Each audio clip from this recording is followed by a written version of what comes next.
Sir petrol diesel का भाव बढ़ गया है हफ्ते में दूसरी बार ये डॉलर का भाव भी 37 रुपया हो गया है बीजेपी के रहते। कितना हो गया? 37 रुपया महंगा हो चुका है क्या डॉलर का प्राइस। अब तो डॉलर पूरा देश का रुपया तो पूरा लुढ़क गया, अभी 100 पार हो गया ना। हाँ 5 रुपया बढ़ गया वापस। हाँ तो उसमें नई बात क्या है, ये तो होने वाला ही था। जय श्री राम।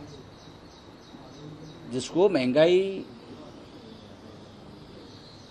खा रही है, मार रही है, ये अगर भाजपा के लोग हैं तो जय श्री राम बोलो, 10 रुपया कम हो जाएगा।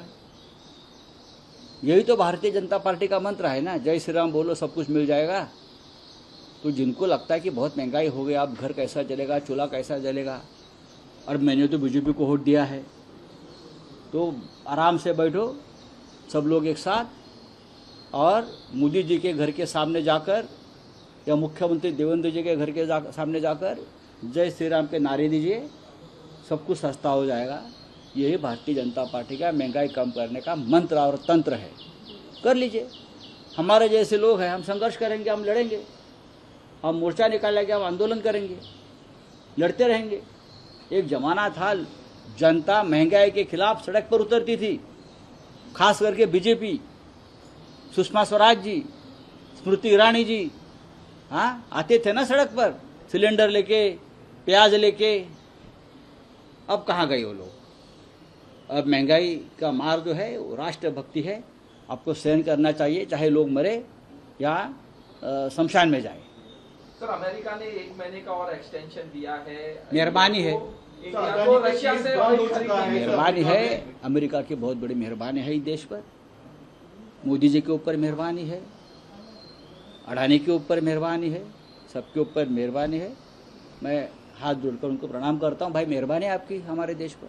सर अमित शाह ने कहा है नक्सल फ्री हो गया है, भारत नक्सल फ्री हो गया है, अमित शाह ने कहा महंगाई फ्री करो, भारत महंगाई फ्री करो। महंगाई बढ़ेगी तो वापस नक्सलवाद बढ़ेगा, गरीबी बढ़ेगी तो नक्सलवाद बढ़ेगा। नक्सलवाद गरीबी की देन है, और मोदी जी कहते हैं कि देश वापस गरीब होएगा, जनता वापस गरीब होगी तो वापस नक्सलवाद बढ़ेगा। तो महंगाई कम करो, गरीबी कम करो, नक्सलवाद अपने आप खत्म हो जाएगा। सर नीट पे सवाल उठाया आपने, कहा कि सब आरएसएस के लोग। नीट और क्या सीटी ना, हाँ। Universities, vice chancellors, UPSC, MPSC, जहाँ जहाँ शैक्षणिक संस्थाएं हैं वहाँ सब आरएसएस ने अपने लोग बिठाए हैं, बीजेपी ने अपने लोग बिठाई है।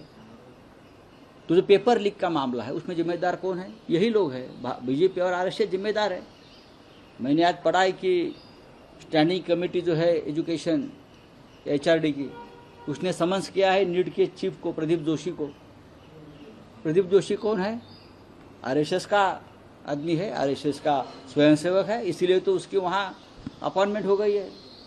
महाराष्ट्र से है वो। देवेंद्र जी को मालूम है ये सब क्या गौड़ बंगाल है। ये पूरी बीजेपी ये पेपर लीक के पीछे है, अपने अपने लोगों को ऊपर चढ़ाने के लिए, हाँ परसेंटेज बढ़ाने के लिए। ये बहुत बड़ा खेल हो गया, और सभी लोग ये बीजेपी के हैं, उसकी जिम्मेदारी बीजेपी की है। हमारे बच्चों का भविष्य उद्ध्वस्त कर दिया है लोगों ने, ये बीजेपी ने, आरएसएस ने। प्रायश्चित लेना चाहिए लोगों ने, मोहन राव भागवत जी ने प्रायश्चित लेना चाहिए। सब उनके लोग हैं ये, उनके विचारधारा के लोग हैं ये। चलो आरएसएस